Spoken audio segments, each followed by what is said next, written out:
Welcome to everyone. Let's start today's class. In today's class we will learn about should. आज हम बात करेंगे should के second use की. Second use of should. should का पहला प्रयोग एज यू नो, जैसा कि आप जानते हैं, should का पहला प्रयोग हमने पढ़ा था कि should के साथ हम फर्स्ट फॉर्म का प्रयोग करते हैं. If we use first form with should, इसका मतलब होता है चाहिए. should का मतलब होता है चाहिए और कोई भी एक्ट हम लगा सकते हैं. जैसे यू शुड गो, तुम्हें जाना चाहिए. यू शुड प्ले, तुम्हें खेलना चाहिए. क्वेश्चन बनाना हो, क्या मुझे खेलना चाहिए, तो आप शुड को बाहर यूज कर सकते हैं. मतलब जैसे शुड आई गो, क्या मुझे जाना चाहिए. शुड आई गो, क्या मुझे जाना चाहिए.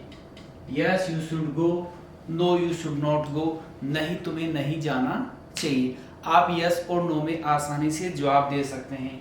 अब हम सेकंड यूज की बात करते हैं और सेकंड यूज में आज हम सीखेंगे, क्या सीखेंगे.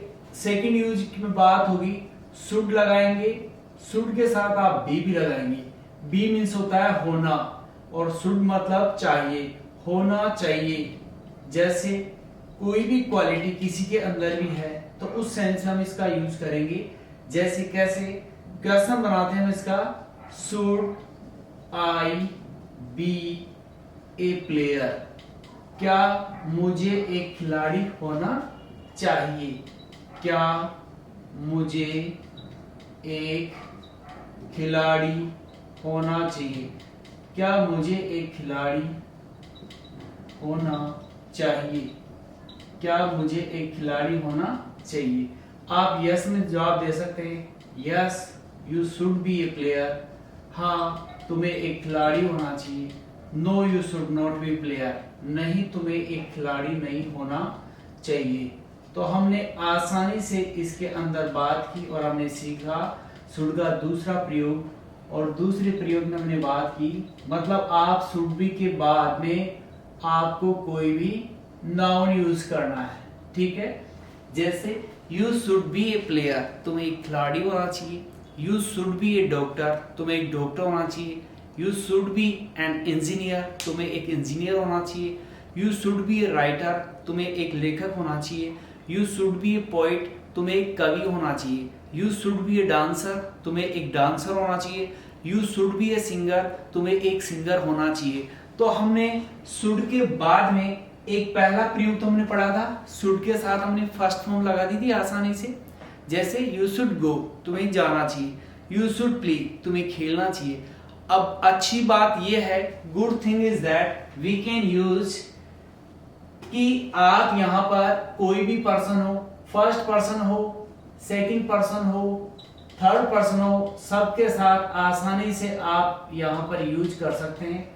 आई और वी फर्स्ट पर्सन है, यू सेकंड पर्सन है और ही सी इट वे नेम जो है थर्ड पर्सन के रूप में जाने जाते हैं. तो आज का रूल हमने क्या पढ़ा, शुड बी प्लस नाउन. जैसे you should be a writer, तुम्हें एक लेखक होना चाहिए. You should be a singer, तुम्हें एक सिंगर होना चाहिए. You should be a poet, तुम्हें एक पोइट होना चाहिए. तो आज के रूल की बात हमने आसानी से की और हमने आसानी से सीखा कि शुड बी के साथ आप कोई भी नाउन यूज कर सकते हैं आसानी से. जैसे आपने यूज किया प्लेयर, जैसे आपने यूज किया dancer, dancer, singer, tailor, soldier और स्टूडेंट, टीचर. कुछ भी आप यहां पर नाउन के रूप में यूज कर सकते हैं.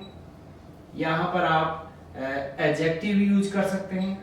नाउन प्लस एडजेक्टिव दोनों यहां पर आप यूज कर सकते हैं. मतलब should be noun plus adjective. जैसे you should be honest, honest क्या हो गया, एडजेक्टिव हो गया, मतलब विशेषण, किसी की विशेषता बताई जा रही है.